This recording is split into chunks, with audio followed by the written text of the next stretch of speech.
David Chen, ang lalaking walang katulad. Kabanata 416. Ito ba ang Spirit Stone?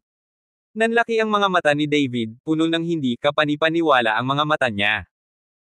Matapos kunin ang batong ito, ipinikit ni David ang kanyang mga mata at naramdaman itong muli, at nalaman niyang wala ng aura na lumalabas sa bato. Saan mo nakuha ang batong ito? Kinuha ni David ang Spirit Stone at tuwang-tuwang naglakad patungo kay Mr. Feng at nagtanong. Sumulyap si President Feng kay David na may pang-aalipusta sa kanyang mga mata, malamig na ngumuso, at hindi siya pinansin. Tinatanong kita, saan nanggaling ang batong ito? Hinawakan ni David ang kwelyo ni Mr. Feng at nag-aalalang sinabi. Galit na galit ang mukha ni Mr. Feng, at agad siyang pinalibutan ng mga bodyguard na iyon. Nagmamadaling lumapit si Wudong nang makita niya ito. Ginoo Shen, anong problema? Si Wudong ay humakbang pasulong at nagmamadaling hinayla si David, at pagkatapos ay humihingi ng tawad kay Mr. Feng. President Feng, pasensya na, maaaring medyo nasasabik si Mr. Chen kapag nakita niyang maganda ang magagaspang na mga batong ito. Ngayon ay hindi dahil sa mukha ni Wudong, kailangan kong alisin ang batang ito. Malamig na sumangot si President Feng, iwinagayway ang kanyang kamay, at pinaatres ang mga bodyguard. Medyo nakaramdam din si David ng gaff, kaya kumalma siya.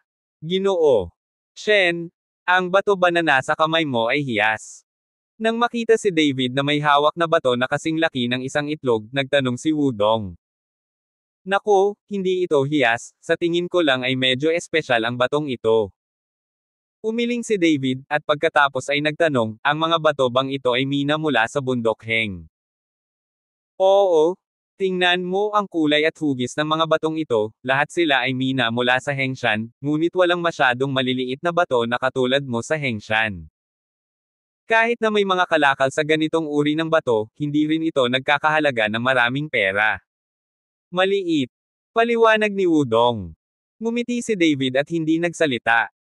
Hindi naintindihan ni Wudong ang kahalagahan ng batong ito sa kanyang sarili. Mukhang may oras ako para pumunta sa Hengshan, baka doon ko mahahanap ang espiritual na bato. Napaisip si David sa sarili niya. Napakahusay, ang Hengshan Stone na ito ay talagang napakahusay, ang emerald green na ito ay kitang-kita mula sa labas, hindi ka magkakamali kapag binuksan mo ito. Pagkaraan ng 10 minuto, biglang napasigaw ng malakas ang matanda. Nang marinig ito ni Wudong, nagmadali siyang lumapit. Matandang Pei, sa palagay mo ba ay may mga kalakal sa mga dosenang batong ito? Siyempre, halika at tingnan. Kinuha ni Pei Lao ang isang maliit na flashlight at kinuha na ng litrato ang bato, at hindi nagtagal ay lumitaw ang isang berdeng kinang sa loob.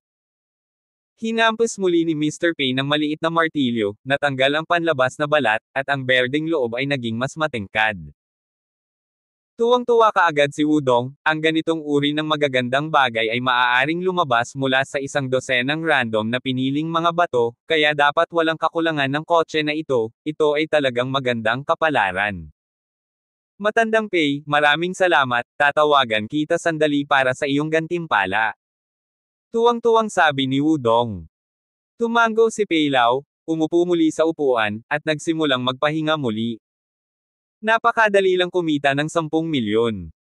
Master Wu, sinabi ko na ang batch ng mga kalakal na ito ay may pinakamataas na kalidad. Kung bibili ka, siguradong kikita ka ng malaki. Sinabi ni Pangulong Feng kay Wudong. Ngumiti si Wudong at sinabing, President Feng, sabihin mo sa akin ang presyo, magkano ang kotseng ito ng magaspang na bato. Bilang isang patakaran, ang Hengshan Stone ay 2 beses na mas mahal kaysa sa iba pang orihinal na mga bato, kaya ang kotse na ito ay 300 milyon. Kung hindi ka makikipag-ayos sa presyo, maaari kang magbalik para sa ilang Imperial Greens. Bukod dito, napakataas ng shipment rate ng Hengshan Stone. Iniunat ni Pangulong Feng ang 3 daliri at sinabi. Nag-alinlangan si Wudong, at pagkatapos ay tumingin kay David. Pagkatapos ng lahat, si David ay ngayon ay isang pangunahing shareholder, at si David ang may huling say. Ano ang opinyon ni Mr. Chen? Tanong ni Wudong. Ang mga batong ito ay basura, hindi banggitin ang 300 milyon, 30 milyon ay hindi katumbas ng halaga. Mahinang sabi ni David.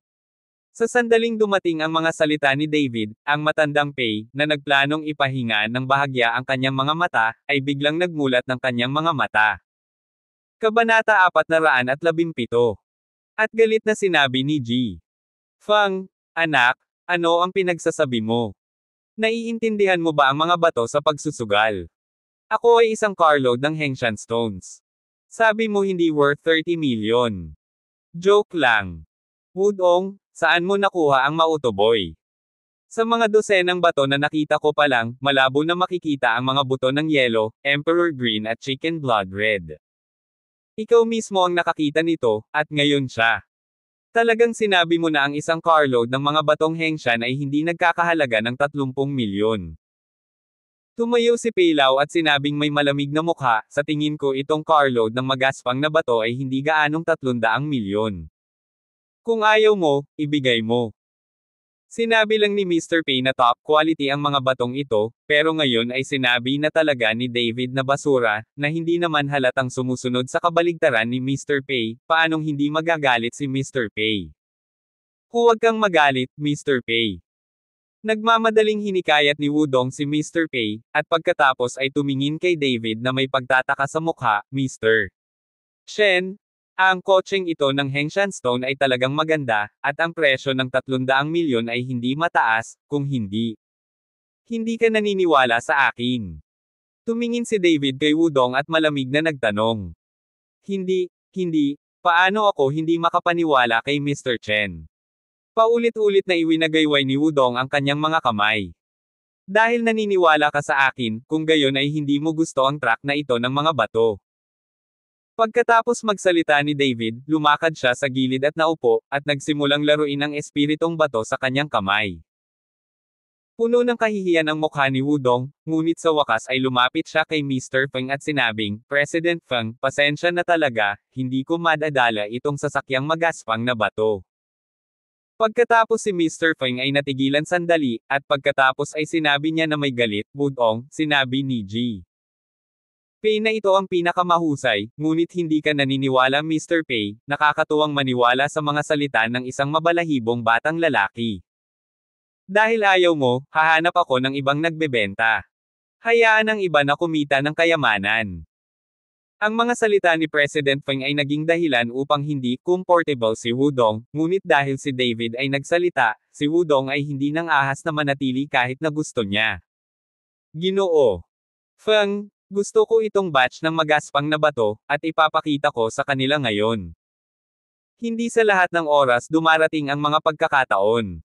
Lumapit si Peilaw kay Pangulong Feng at sinabi, Matandang Pei, dahil gusto mo ito, marami rin akong dinyugaw ngayon, at binigyan kita ng 250 milyon, ngunit gusto kong maglipat ng pera sa lugar, at hindi ko ito uutangin. Walang problema, ililipat ko agad ang pera sa iyo. Tuwang-tuwa si Peilaw, ang export na ito ay 50 milyon na mas mura, at nakuha niya ang malaking bargain na ito. Dahil wala siyang sapat na pera, nagsimulang tumawag si Mr. Pei para humiram ng pera, at pagkatapos ay tumawag ng isang tao upang ihatid ang magaspang na bato. Makalipas ang halos isang oras, nakolekta ang pera ni Peilaw at direktang inilipat kay Pangulong Feng. Sa pagtingin sa magaspang na mga bato, si Peilaw ay labis na nasasabik, binigyan si Wudong ng malamig na tingin at sinabi, Ngayon, ipapakita ko sa inyo mga kabataan kung ano ang pinakamagandang Hengshan na bato, ang bato na nakita ng matandang lalaki, ng ahas na magsabi ng basura. Pagkatapos magsalita, inutusan ni Peilaw ang mga tao na putulin ang 12 ng mga bato na kanyang nakita. Habang pinuputol ang magaspang na bato, puno ng pagmamalaki ang mukha ni Peilaw. Naipadala. Matandang Pei, malayo pa ang aking lalakbayin at kailangan kong magmadaling bumalik. Mabagal ka mag-drive dito. Nang makita ito, sinabi ni Pangulong Feng sa matandang si Pei. Ginoo Feng, huwag kang pumunta, sundan mo ako para sumaksi, para magkaroon ng insight ang mga kabataan nila, hinawakan ni Peilaw si Pangulong Feng at sinabing. Nakita kong medyo nahihiya ang mukha ni Mr. Feng, pero kaya lang niyang manatili.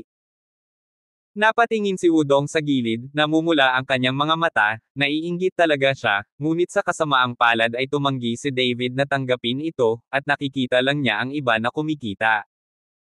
Hindi nagtagal, mahigit 100 magaspang na bato ang naputol, at nang mabuksan ang magaspang na bato, lahat ay natigilan. Nakita ko na pagkatapos maputol ang magaspang na mga bato, walang laman, mga ordinaryong bato lang, at natatakpan ng mga bitek. Yung mga green at red na nakikita sa labas, patong-patong lang sa ibabaw ng bato, parang sinadyang pinahiran. Kabanata 418. Ito, paano mangyayari ito? Imposible ba? Nanlaki ang mga mata ng matandang Pei, at tinitigan niya ang 12 ng mga magaspang na bato na parang baliw, at pagkatapos ay sumigaw, magpatuloy na buksan mo ako, at buksan mo ang lahat ng magaspang na bato dito. Hindi nagtagal, 12 ng piraso ang nabuksan, ngunit walang nakita. Lahat sila ay ordinaryong mga bato, at walang kahit isang buto ng jade sa loob nito. Hindi na kailangang buksan, walang mangyayari, pag-aaksaya ng oras. Dahan-dahang bumangon si David at inihagi sa kanyang kamay ang espiritual na bato. Ang buong katawan ni Mr. Pei ay tila hanggal, ang kanyang katawan ay umindayog ng 2 beses, at pagkatapos ay sumugod siya kay Mr. Feng na may galit na mukha, "How dare you lie to me and return the money?" Nakahawak ang matandang Pei sa kwelyo ni Mr. Feng. Galit ang mukha ni Mr. Feng, at wala na siyang magalang na tingin sa simula. Malakas niyang itinulak ang matanda, ang mga alituntunin ng mundo ng stone gambling, ikaw mismo ang nakakita, paano ka makakaasa sa aking ulo? Matapos itulak ang matanda, tumalikod si Mr. Feng at kinuha ang isang tao upang umalis, ngunit sinabi ng matanda, tigilan mo sila, huwag mo silang paalisin. Agad na pinalibutan ng mga taong tinawag ni Mr. Pei si Mr. Feng at ang iba pa. Nakita ito ng mga bodyguard ni Mr. Feng at agad nilang binaril. Ilang 10 segundo lang ang ibinagsak ng mga tao ni Mr. Pei sa lupa. Humph! Malamig na bumantong hininga si Mr. Feng, pagkatapos ay sumulyap kay David at sinabing, anak, naaalala kita, mas mabuting huwag na lang kitang makita sa hinaharap. Pagkatapos pananakot kay David, umalis si Mr. Feng na may kasama. Sa oras na ito, si Pei Lao ay nakaupong paralisado sa lupa, ang kanyang mukha ay namumula, at siya ay nagsimulang umiyak. Nanghiram siya ng pera para bilhin ang mga ito, at ngayon ay basura na ang lahat. Sa sobrang dami ng pera, ano ang gagamitin niya para ibalik ito? Sinulyapan ni David ang matanda, at pagkatapos ay sinabi kay Wudong, tayo na. Tumango si Wudong at magalang na sumunod kay David. Ngayon ay hinahangaan niya si David ng buong katawan niya sa lupa. Kung hindi dahil kay David, nakaupo siya ngayon sa lupa habang umiiyak. Ginoo. Shen, saan tayo pupunta? Habang nasa daan, tinanong ni Wudong si David. Pumunta ka sa mga batong sugal, ipakita mo sa akin ang mga magaspang na bato ng buong kabisera ng probinsya, kapos ako sa pera. Walang pagdadalawang isip na sabi ni David. Sige. Mukhang nasa sabik si Wudong at dinala si David sa sugal na batong kalye ng palengke. Sa isang buong hapon, hindi gaanong dinadala ni Wudong si David at tinawid ang sugal na kalye ng buong kabisera ng probinsya. Kahit anong uri ng magaspang na bato, may hahatid nila ito. Tiningnan ko halos lahat ng magaspang na bato sa kapitolyo ng probinsya, tulad ng Imperial Green, Chicken Blood Red, Ice Seeds, at iba pa. Hindi ko alam kung ilan ang nabili. Ibebenta mismo ni Wudong ang mga bato at direktang ipagpalit sa pera. Ginoo. Shen, kumita tayo ng 2 bilyon sa isang hapon.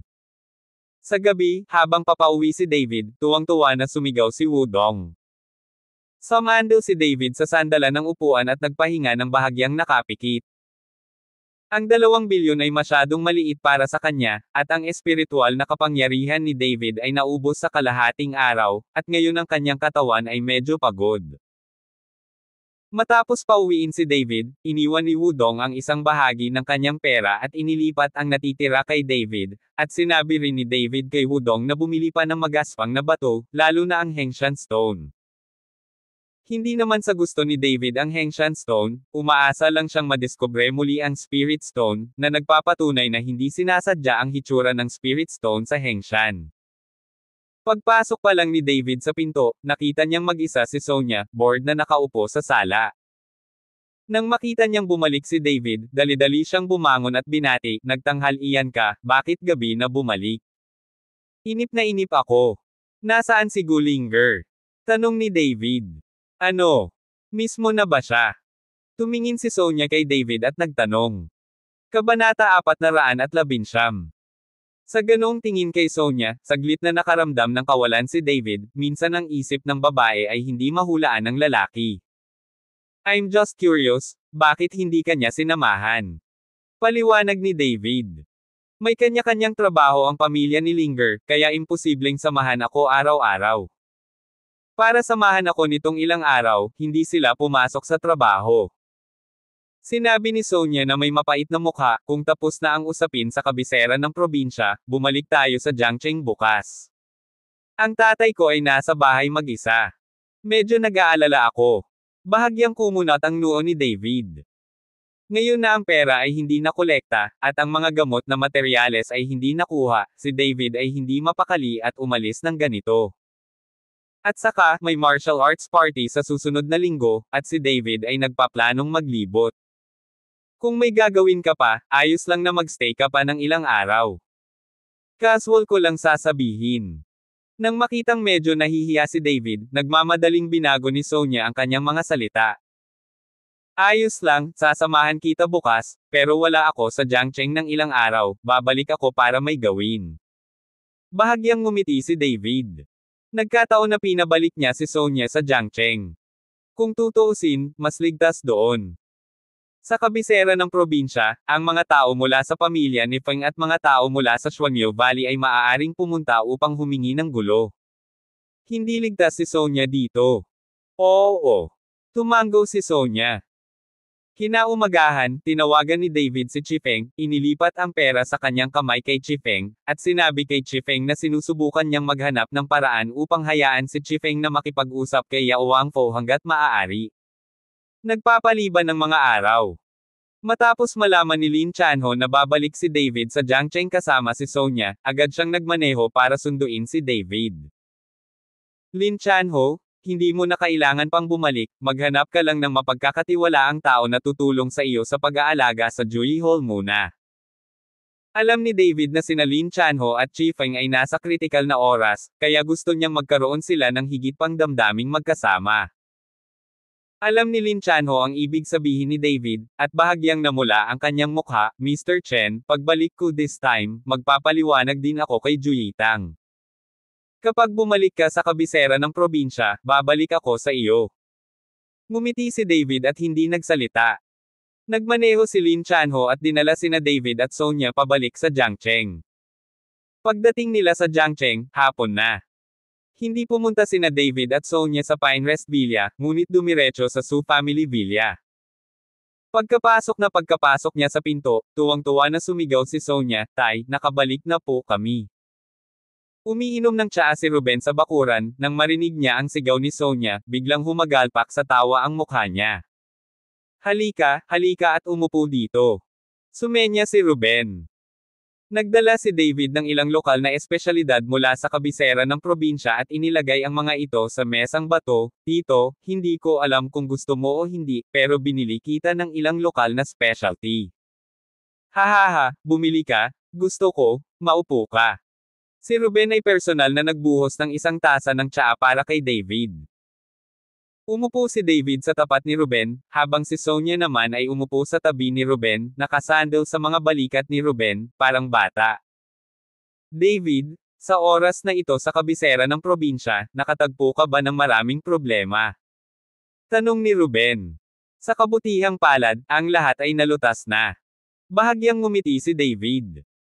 "Kung may problema ka, huwag mong bitbitin ang sarili mo, pamilya na tayo ngayon, kaya huwag kang makakita ng mga tagalabas," sabi ni Ruben. "Oo." Tumango si David. Nilagay ni Ruben ang kamay sa bulsa, saka naglabas ng bank card at inilagay sa harap ni David. "David, 5 bilyon dito, kahit hindi gaano, magagamit mo muna, alam kong kapos ka sa pera." Kamakailan lang. Natigilan si David. Para sa pamilyang Su, 5 bilyon ang halos kabuoang halaga.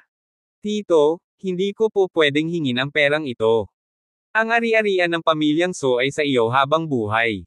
Paano ko hihilingin ito? Naisip ni David na ibinente ni Ruben ang buong ari-arian ng pamilya Su. David, narinig kita noong tumawag ka. Alam kong kapos ka sa pera, kaya ipinaalam ko sa aking ama, dapat mong dalhin ito ng mabilis. Anyway, anak ko lang ang tatay ko, at ang mga bagay sa pamilyang So ay magiging akin na rin sooner or later. Sabi ni Sonia kay David. Kabanata 420. Noon lang nalaman ni David na hindi katakataka na tinanong ni Ruben si David kung nahirapan siya pagpasok niya sa pinto. David, masyado ka pang bata para sa pamilya kong So. Bagamat malaki ang 5 bilyon, hindi ito ang nakuha ko sa pagbebenta ng ari-arian. Speaking of which, marami pa namang pera galing sayo. Ang pera mula sa pagbebenta ng maliliit na pagbabayad kay Dan.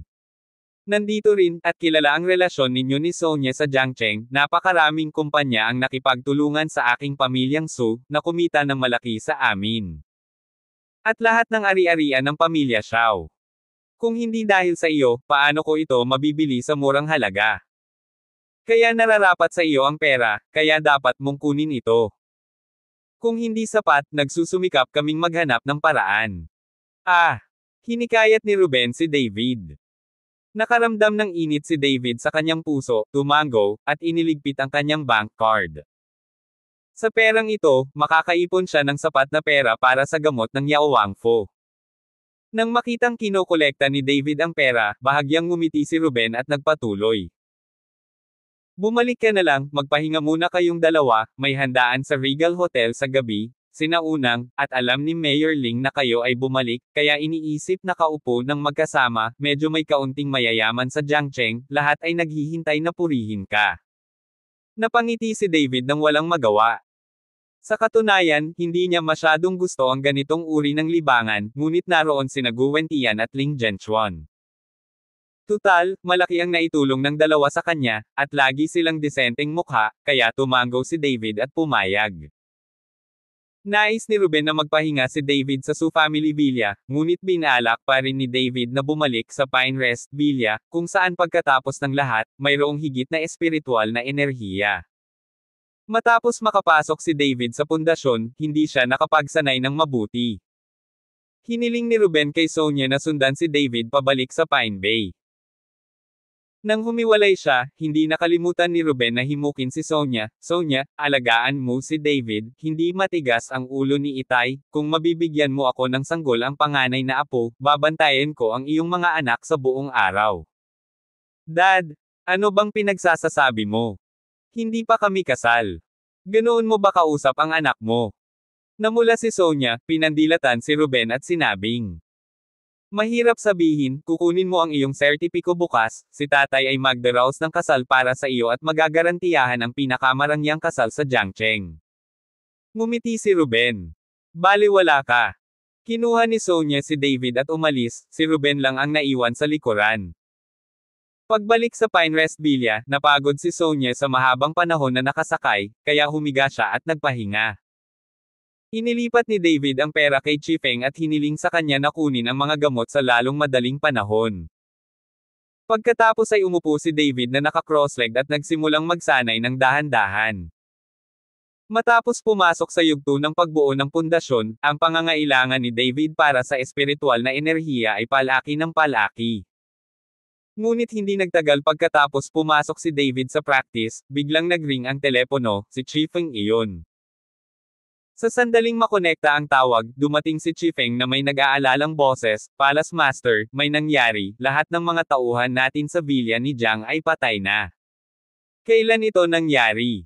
Nakasimangot si David. Dapat nangyari sa umaga. Ang kapabayaan ko ay hindi ako nagpunta rito para suriin, at ngayon nalaman kong patay na ang lahat. Lubos na sinisisi ni Chifeng ang kanyang sarili. Malungkot ang mukha ni David. Bagamat bumalik siya, may mga nagbabantay pa rin sa villa ng pamilya Jiang, at ngayon ay pinatay na ang lahat. Alam mo ba kung sino ito? Yung Jiang Zhengde. O isang taga Xuanyugo, o ibang tao? Tanong ni David. Hindi ko alam, pero dahil hindi ka nakita ng kabilang partido dito, tiyak na pupunta siya sa Jiangcheng. Mangyaring bigyang pansin ang iyong sarili, Hallmaster. Paalala ni Chief Feng kay David. Okay, I see. Natapos si David at ibinaba ang telepono.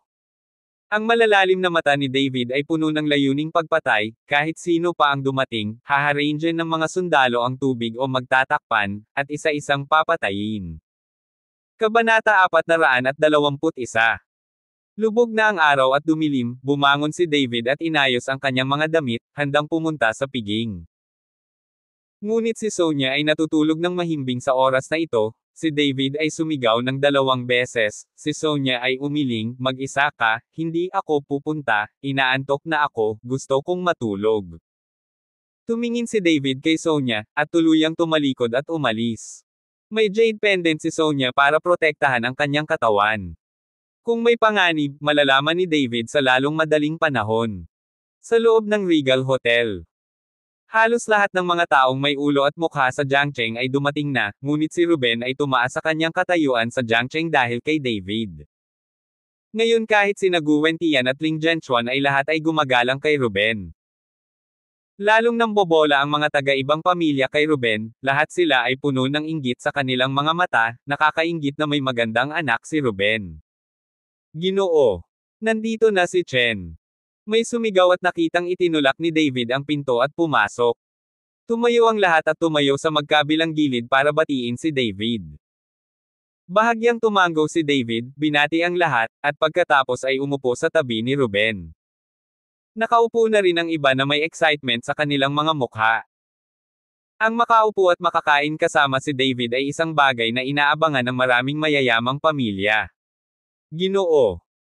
Chen, narinig ko mula sa Pavilion Master Li na gusto kitang imbitahan sa Dharma Protector Pavilion at binigyan ka ng posisyon ng Pavilion Master, ngunit tumanggi ka. Si Gu Wentian ang unang nagtanong kay David. Bahagyang ngumiti si David, masyado akong maraming bagay na walang kabuluhan. Matapos itong marinig ng lahat ay napabuntong hininga sila saglit. Tinanggihan ang posisyon ng Pavilion Master ng Pavilion na nagpapatupad ng batas ng kapital ng probinsya. Ito ay masyadong mabuti. Alam talaga nila kung gaano kahusay ang lakas ni David. Dapat mong malaman na ito ang Pavilion Master ng Provincial Capital, mas malaki kaysa sa Mayor ng Ling Zhenchuan. Ito ay isang posisyon na pinapangarap ng maraming tao. Mag-inuman tayo ngayon, huwag na nating pag-usapan ang ibang bagay. Alam ni Ruben na ayaw ni David na tanungin siya ng iba, kaya nagtaas siya ng isang baso ng alak at nagmungkahi. Oo, umiinom lang, hindi nagsasalita tungkol sa mga bagay-bagay. Paulit-ulit na tumanggo si Gu Wentian. Hindi nagtagal, nagsimula ang piging, masiglang nag-uusap ang lahat, ngunit bahagyang nag-aalala si David kay Sonia. Sa oras na ito, sa labas ng Pinecrest Villa area, 2 taong nakasuot ng itim na robe at nakabalot ng mahigpit sa kanilang sarili ay naglalakad patungo sa villa area. Nilagpasan lang ng 2 tao ang mga security guard sa pintuan, at mukhang hindi ito nakikita ng mga security guard na iyon. Dapat mong malaman na ang ganitong high-end na komunidad ay tiyak na hindi papasukin ang mga estranghero ng basta-basta, hindi banggitin ang pagsusuot ng kakaibang damit, hindi ka magandang tao sa unang tingin. Ngunit walang security guard para pigilan ang 2 taong ito at hayaan silang pumasok sa pintuan. Sa tingin mo ba may pumasok? Biglang tanong ng isang security guard na nakakunot ang noo. Anong meron? Hindi natin ito nakita ng napakaraming mata, kaya ikaw lang ang nakakakita. May umawi sa security guard. Ewan ko ba, parati kong nararamdaman na may pumasok, at nanginginig lang ako sa ihip ng hangin. Mukhang nataranta ang security guard. Hindi ka naman nakakakita ng multo diba? Ha. Nagtawanan ng ibang mga security guard. Tumigil sa pagsasalita ang security guard, ngunit kinuha ang baton sa kanyang kamay, iniwan ang kahon ng bantay sa gate, at nagpatrolya sa lugar ng villa.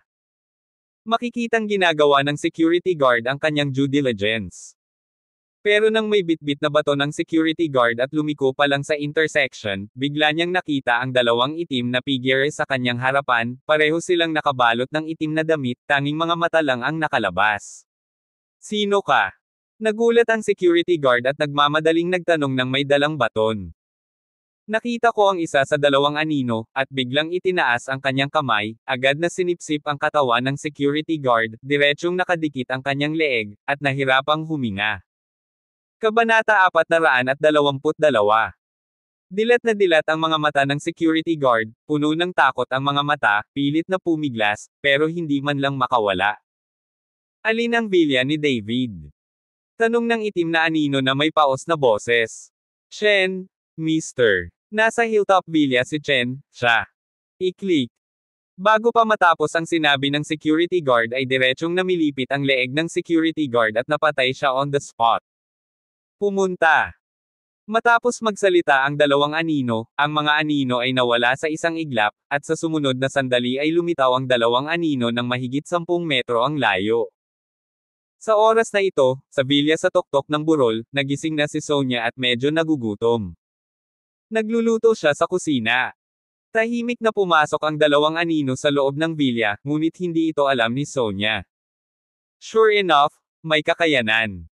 Ang buong Pinecrest Villa ay puno pa rin ng espiritual na enerhiya. Huminga ng malalim ang isa sa kanila at mukhang natutuwa. Umupo ang dalawa sa sofa nang walang konsensya. Nang ihanda ni Sonia ang pagkain at inilabas, nakita niyang may dalawa pang tao sa sofa. Nagulat siya at nahulog ang plato sa kamay niya sa lupa. Sino ka? Paano ka nakapasok? Namutla ang mukha ni Sonia, at takot na tanong niya. Sabay na sumulyap kay Sonia ang dalawa, na may pinanibik sa kanilang mga mata, hindi ko akalain na napakagwapo pala ng batang babae ni David. Sa pagkakataong ito ang ating mga kapatid ay hindi walang kabuluhan, ang gayong gwapong sisiw ay hindi masasaktan. Walang pumapansin kay Sonia. Itinuring na nila si Sonia bilang kanilang biktima. Nang marinig ang pag-uusap ng dalawa, mas lalong naging pangit ang mukha ni Sonia. Alam niyang nandito ang dalawa para guluhin si David. Sino ka ba? Hindi mo ba alam na bawal ang pasukin ang bahay ng walang pahintulot? Sinubukan ni Sonia na pakalmayan ang sarili at nagpatuloy sa pagtatanong. Paglabag sa batas. Ha, hindi alam ng ating mga kapatid kung ano ang paglabag sa batas. Hindi mahalaga kung sabihin ko sa iyo, ako ang kaliwang tagapag-alaga ng Xuanyu Valley, siya ang tamang tagapag-alaga. Pagkatapos ay pinatay ni David ang ating mga tao sa Xuanyu Valley, narito kami upang maghiganti. Nasaan ang iba? Tanong ng kaliwang guard. Siya. Wala siya sa bahay. Umiling si Sonia, palihim na sinulyapan ang kwarto gamit ang kanyang mga mata, at nakita niyang nakabukas ang pinto ng kwarto, kaya tatakbo na sana siya sa kwarto para isara ang pinto, at pagkatapos ay tawagan si David. Hindi mo kailangang isipin ang pagtakas, sa harap namin, walang makakatakas. Ang kanang tagapagtanggol ay tumingin kay Sonia na nakapikit at sinabi. Walang pakialam doon si Sonia, pagkagat niya ng ngipin ay bigla siyang tumakbo patungo sa kwarto. Ang batang babae ay hindi masunurin, sinabi niya na hindi ka makakatakas. Malamig na sumangot ang kanang tagapag-alaga, ang kanyang katawan ay agad na umabot sa likod ni Sonia, at hinawakan ito patungo kay Sonia. Ngunit nang malapit nang mahuli si Sonia, ang jade pendant na suot ni Sonia ay biglang kumislap ng pulang ilaw, at ang katawan ng kanang tagapagtanggol ay agad na natamba. Tumakbo rin si Sonia sa kwarto, nilock ng mahigpit ang pinto, sumandal sa pinto, at nagbihis ng magaspang na damit. Sandatang proteksyon ng espiritu. Ang kanang tagapagtanggol ay tumingin sa kanyang bahagyang nanginginig na palad, at ang kanyang mga mata ay puno ng pagtataka. Kasabay nito, si David, na umiinom sa Regal Hotel, ay biglang umiling-iling, at ang baso ng alak sa kanyang kamay ay nahulog sa lupa, na agad na nabasag. Ginoo. Chen, anong problema? David, anong nangyayari? Ang mga mata ng lahat ay napunta kay David, ngunit si David ay walang oras upang magpaliwanag. Ang buong katawan ay nawala sa pwesto sa isang iglap, pagkatapos ay lumitaw sa bintana, at tumalon pababa. Natigilan ang lahat, at nagmadaling lumapit para tingnan ito. Isang dosenang palapag iyon, at tumalon sila nang sabihin nilang tumalon sila.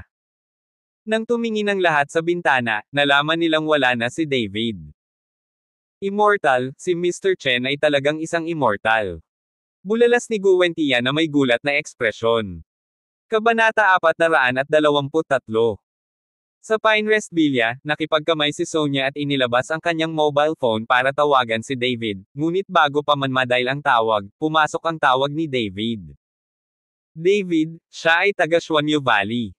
Mayroong 2 tao sa kabuuan. Mukhang napakalakas nila. Nasa sala sila ngayon. Tumakas ako sa kwarto at isinara ang pinto. Nag-aalalang sabi ni Sonia kay David. Matapos marinig ito, itinaas ni David ang kanyang puso sa kanyang lalamunan. Para sa grupong Suanyugo, paano sila mapipigilan ng pinto ng kwarto? Dito ka sa kwarto, pupunta ako agad. Nang matapos magsalita si David, pinabilis niya ang bilis, at sumipol ang hangin sa kanyang mga tainga. Sa sala, ang kaliwat kanang tagapag-alaga ni Suanyugo ay hindi nilayon na sirain ang pinto, ngunit umupo sa sofa at nag-usap. Ang David na ito ay talagang mayroong isang bagay, at maaari niya talagang pinuhin ang isang proteksyon na espiritual na sandata.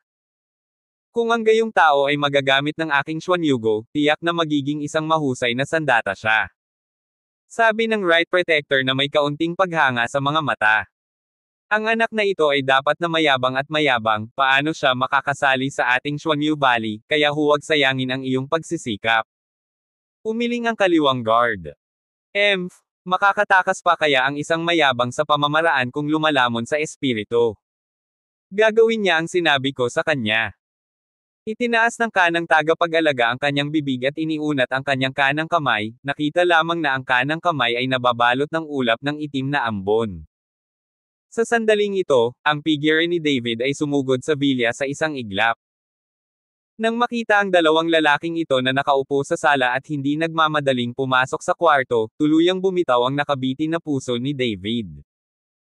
Nang makita ang hitsura ni David, ang kaliwat kanang tagapag-alaga ni Suanyugo ay tumayo, nakatingin kay David na may kaunting pagtataka sa kanyang mga mata. Ikaw ba si David? Tanong ni Right Protector. Hindi nila inaasahan na si David ay napakabata, at magkakaroon ng mga tagumpay sa ganoong edad. Kung talagang sumali siya sa Suanyo Valley, siguradong magiging archmage siya. Taga Suanyo Valley ka. Kumunat ang noo ni David. Tama, kami ang kanan at kaliwang tagapag-alaga ng Suanyo Valley. Kung papatayin mo ang aming mga tao sa Suanyo Valley, tiyak na hindi kami susuko, ngunit dahil nakikita mong bata ka pa at nangangako, hindi madaling linangin. Kung handa kang sumali sa aming Suanyo Valley, kaya kung bitawan ang buhay mo. Tumango ang kanang tagapag-alaga at sinabi. Malamig na bumantong hininga si David, ayokong makasama kayo tulad ninyong mga magnanakaw na Suanyugo. Kung tinakot mo ang asawa ko ngayon, iwan mo na ang buhay mo. Ano bang pinagsasabi ko?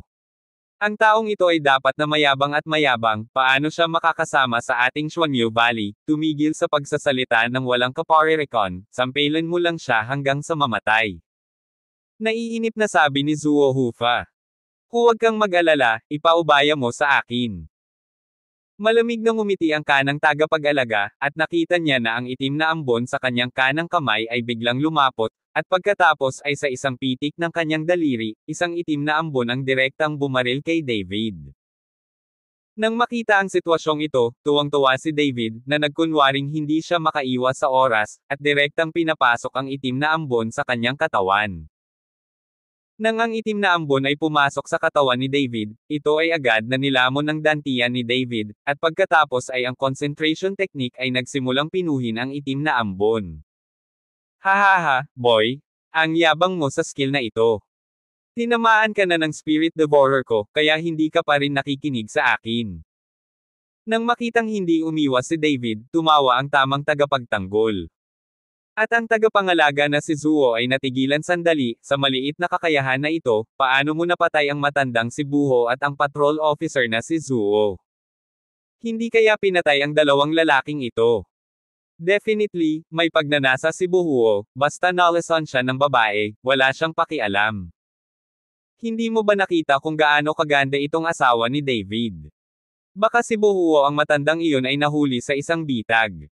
Sabi ng Right Protector na may panghahamak sa mukha. Ang itim na fog na iyon, sa dantian ni David, ay mabilis na pino, at pagkatapos ay nagkunwaring nagulat si David nang tumingin sa tamang tagapag-alaga. Ano ang ginawa mo? Nawala ito sa isang iglap. Kabanata 424. Saglit na natigilan si Right Protector, at nagtatakang tumingin kay David. Anak, may iniisip ka pa ba ngayon? Bakit hindi? Tanong ni David. Dam, anong nangyayari? Hindi naman mawawala ang spirit devourer mo, di ba? Ang kaliwang tagapag-alaga ay nagmura ng isang pangungusap. Imposible, masyadong maliit ang kakayahan ko. Nang matapos magsalita ang kanang tagapag-alaga, bigla niyang iwinagayway ang kanyang palad, at sa pagkakataong ito ay direktang binalot ng malaking ulap ng itim na ambon si David. Hindi nagtagal, ang itim na ambon ay pumasok sa katawan ni David, at ang mga mata ni David ay nawala ang kanilang ningning, at ang buong tao ay naging mapurol. Hahaha, sino? This time nagtagumpay ako. Ang batang ito ay may magandang lakas at may aura para protektahan ang kanyang isip, kaya hindi siya nagtagumpay ngayon lang. Nang makitang ganoon si David, humagalpak ng tawa ang tamang tagapagtanggol. Sa oras na ito, sa katawan ni David, ang itim na fog ay gustong-gustong sumugod sa ulo ni David, ngunit sa kasamaang palad, ito ay mahigpit na binalot ng dantian ni David, at ang concentrate heart technique ay tumatakbo ng mabilis. Gumagana ba? Subukan mo. Sabi ni Left Protector. Anak, halika at bigyan mo ako ng balikat. Ikinaway ng kanang tagapagtanggol ang kanyang kamay kay David. Blanko ang mga mata ni David, dahan-dahan siyang naglakad patungo sa kanang guardian, saka tumayo sa likod ng sofa at idiniin ang balikat niya para sa right guardian. Tingnan mo kung kaya mo, ang aking diskarte sa paglamon ng espiritu ay hindi sapat. Sabi ni Right Protector na may pagmamalaki sa mukha. Pindutin mo ako saglit. Umupo din si Zuo Hufa at marahang isinandal ang ulo sa sofa. Ipinatong ni David ang kanyang mga kamay sa mga balikat ng kanang tagapag-alaga, at tumatakbo ang condensed heart technique. Ang mga kamay ni David ay parang isang malaking puyo ng tubig, at nagsimulang sumipsip ng espiritual na kapangyarihan ng tamang tagapag-alaga. Ang tamang tagapag-alaga ay nakahiga sa sofa at nag-e-enjoy, ngunit hindi nagtagal ay naramdaman niyang may mali. Ang espiritual na kapangyarihan sa kanyang katawan ay tila nagmamadaling lumabas ng hindi mapigilan. Sa rumaragasang ilog at dagat, ang espiritual na kapangyarihan ay nagsimulang maubos ng mabilis. Masama ang pakiramdam ng tamang tagapag-alaga. Gusto niyang bumangon, ngunit hindi makagalaw ang kanyang katawan. Nang tumangala siya ay nakita niyang nakatingin sa kanya si David na may mapaglarong ekspresyon, malinaw ang kanyang mga mata, paano ba naman siya parang kinokontrol. Ibinuka ng kanang tagapag-alaga ang kanyang bibig at gustong sumigaw, ngunit hindi niya magawang gumawa ng anumang tunog, habang ang kaliwang tagapag-alaga ay bahagyang nakapikit at handa ng sarap sa pagmamasahe. Di nagtagal, ang espiritual na kapangyarihan sa kanang tagapag-alaga ay ganap na sinipsip ni David, at ang buong tao ay naging isang mummified na bangkay. Nang siya ay namatay, ang kanyang mga mata ay dilat, at ang kanyang mga mata ay puno ng hindi kapanipaniwala. Nakatingin sa gilid na bahagyang nakapikit, at iniisip din ang kaliwang tagapag-alaga na mahusay na hagod, itinaas ni David ang sulok ng kanyang bibig, at direktang inilagay ang isang kamay sa kaliwa ng balikat ng tagapag-alaga. Bahagyang nanginig ang katawan ng Guardian Left, at biglang bumukas ang kanyang mga mata, dahil hindi niya narinig ang utos ng Guardian Right, bakit si David ang dumating para imasahe ang kanyang sarili. Nang imulat ni Hufa Zuo ang kanyang mga mata, nakita niya ang mummified na bangkay sa tabi niya. Sabay talon mula sa sofa, sisubog na ang ulo niya. Sa isang kisap mata, naging mummified na bangkay ang kanyang kinakasama, at hindi man lang siya sumigaw ng tulong. Namamanhid ang anit ni Hufa Zuo, puno ng kilabot ang mga mata at tumingin kay David, saka tumalikod at tumakbo palabas. Kumurap-kurap ang figure ni David, na direktang hamarang sa dinadaanan ni Zuo Hufa, dahil nandito ka, huwag kang umalis. Ginagamit ko lang ang iyong mga mapagkukunan ngayong gabi para magtanim ng mabuti. Sumimangot si Protector Zuo, biglang kumaway ang itim na robe sa kanyang katawan, talagang nakaharang sa liwanag ang itim na robe, at ang figure ni Protector Zuo ay agad na nawala sa dilim. Gagamitin mo ba Xuan Yugo ang mga ilusyon na ito para linlangin ang mga tao? Sa isang hitsura ng paghamak, si David ay sumunggab sa kadiliman. Pagkatapos ng isang hiyawan, lumitaw ang Guardian Suo, at agad na nabasag ang itim na damit. Kinilabutan si Protector Suo, nakabuka ang bibig, gusto niyang magsalita, ngunit hindi siya makapagsalita. Kabanata 425. Ang espiritual na kapangyarihan sa katawan ay mabilis na nawala, direktang pumasok sa katawan ni David, at pagkatapos ay pino ng heart concentration art para sa kanyang sariling paggamit. Matapos maubos ang espiritual na enerhiya sa kaliwang tagapag-alaga, itinapon ni David ang katawan at itinapon ang lahat sa batis ng bundok. Pagkatapos ayusin ang silid, tingnan ang nakasarang pinto ng kwarto, itinulak ito ni David at nakitang nakalock pa rin ang pinto. Sonya, ako, ito? Ayos lang. Kumatok si David sa pinto at sinabing. Binuksan ni Sonya ang pinto na may gulat sa mukha. Nang makita niya si David, niyakap niya si David. Bahagyang tinapik ni David ang likod ni Sonya at inalo siya ng mahina. Sa oras na ito, ang jade pendant sa katawan ni Sonya ay na-eclipsed at nawala ang bisa nito. Bahagyang kumunat ang noo ni David. Kinailangan niyang humanap ng paraan para pinuhin ang isang mas malakas na sandata sa proteksyon ng katawan, kung hindi ay hindi matitiyak ang kaligtasan ni Sonya. Ngayon ang kahinaan ni David ay si Sonya, at nag-aalala siya sa kaligtasan ni Sonya. Kasabay nito, sa Xuanyu Valley Hall, ang may-ari ng lambak na si Chen Feng ay nakikipaglaro ng chess sa isang matandang lalaki. Biglang may tumunog sa itim na palayok sa tabi niya. Binuksan ni Chen Feng ang palayok para tingnan at nalaman niyang dalawa pang goo insect ang patay. Kinain na ito ng ibang goo worm. Sa pagtingin sa akin, talagang minamaliit ko ang taong ito. Kumunat ang noo ni Chen Feng. Ano? Namatay din ang kaliwat kanang tagapag-alaga. Tanong ng matanda. Tumango si Chen Feng, pangit ang kanyang mukha, at hindi siya nagsalita. Mukhang ang ilan sa ating mga matatanda ay dapat pumunta at tingnan. Nang matapos magsalita ang matanda, bigla niyang iwinagayway ang kanyang manggas, at ang mga piraso ng chess sa kanyang harapan ay nawala agad. Ang matanda ay tumalikod at umalis, habang ang mga mata ni Chen Feng ay kumikislap ng malamig na liwanag. Sa Pinecrest Villa sa mga oras na ito, nakatulog na si Sonya, hawak-hawak ng isang kamay ng mahigpit ang damit ni David, kitang-kita niya ang takot na umalis si David. Nang makitang ganoon si Sonya, mahinang napabuntong hininga si David, puno ng awa ang mga mata, kung hindi dahil sa kanya, hindi matatakot ng ganito si Sonya. Bahagyang ipinikit ni David ang kanyang mga mata, nagsimulang pinuhin at makuha ang espiritual na kapangyarihan ng kaliwat kanang tagapag-alaga ni Xuanyugo. Sa ibabaw ng ulo ni David, ang malabong puting ambon ay naging mga vortex, patungo sa katawan ni David. Mabilis na bumuhos.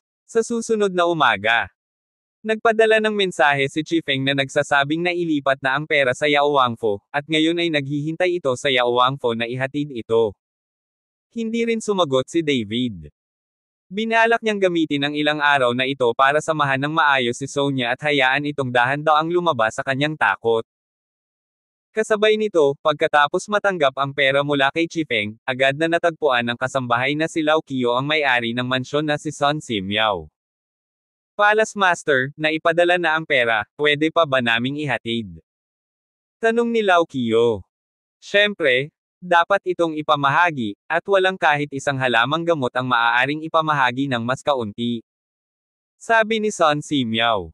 Palace Master, bakit? Pagkatapos si Jiang Zhengchong ay patay na. Ang lahat ng perang ito ay ipinagpalat sa amin ni Chifeng sa ilalim ng pagkukunwari ng pamilyang Jiang. Bakit kailangan nating ipadala ang mga ito sa kanila? Kung gayon si Chifeng ay walang taga-suporta sa Kyoto. Sabi ni Lao Qiu na may pagtataka na tingin.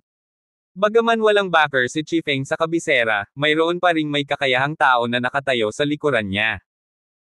Nasa early 20s lang siya, at kaya niyang patayin si Jiang Zhengchong, at maging ang matandang lalaki sa Xuanyu Valley. Hindi ba ito isang henyo? Bahagyang tumaas ang sulok ng bibig ni Sun Simyao. Ang Palace Master ay nagsasalita tungkol sa isang nagngangalang David. Narinig ko na ang dahilan kung bakit niya nagawang patayin si Jiang Zhengchong ay dahil sa pagod si Jiang Zhengchong matapos labanan sina Sun Yaobang at Chi Feng, at sinamantala ito ni David. Sinabi ni Lao Qiu na may bahagyang paghamak, siya ay nasa maagang 20s pa lamang, kahit na siya ay nagtanim mula sa sinapupunan ng kanyang ina, hindi niya maaabot ang antas ng isang internal force master. Paano ang pagdududa ni Xuan Yugo? At hindi nagtagal, isang kaliwang patrol na ipinadala ni Xuan Yugo ang napatay din nitong si David. Tandaan, ang kalaban ng kalaban ay kaibigan. Susundan natin si Xuan Yugo maya-maya. Zon, ngayong si David ay nakabuo na ng isang nakamamatay na away kay Xuan Yugo, pagkatapos ay dadalhin natin siya, ito ay isang bihirang henyo. Si Sun Simiao ay lalong nasa sabik habang siya ay nagsasalita, ang kanyang mga mata ay kumikislap sa liwanag. Abangan ang mga susunod pang kabanata ng David Chen, ang lalaking walang katulad. For more updates, please subscribe to my YouTube channel and don't forget to like and share. Thanks for your support.